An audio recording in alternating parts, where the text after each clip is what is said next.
આ બંને શબ્દોમાં વિદ્યાર્થી વારે વારે ભૂલ કરતા હોય છે અને કેટલીક વાર મૂંઝવણ અનુભવતા હોય છે. જોઈએ બંનેનો અર્થ શું થાય. આ માં એટલે આપણી માતા, બીજો અર્થ થાય એનો નહીં. જો બરોબર જોજો હો. એટલે માતાના સંદર્ભમાં આપણે લખવાનું હોય ત્યારે આ માં લખશું, અથવા આપણે બોલીએ ને કે ખોટું બોલમાં એટલે આ અર્થ થાય. કેવી રીતે?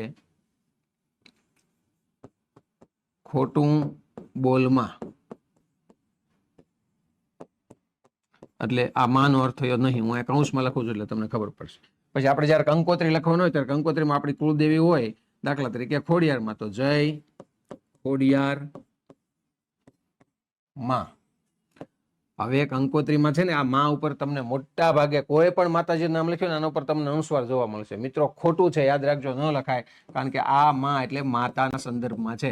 આપણી માતા આપણી જનેતાના સંદર્ભમાં પણ છે, માતાજીના સંદર્ભમાં પણ છે. માનો અર્થ માતા થાય છે, બરોબર?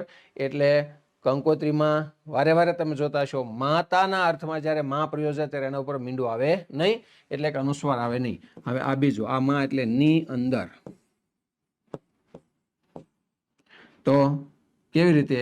તો કે ઘરમાં. એટલે હવે તમને ખબર પડી, ઘરની અંદર. આ માનો અર્થ થાય ની અંદર. મનમાં,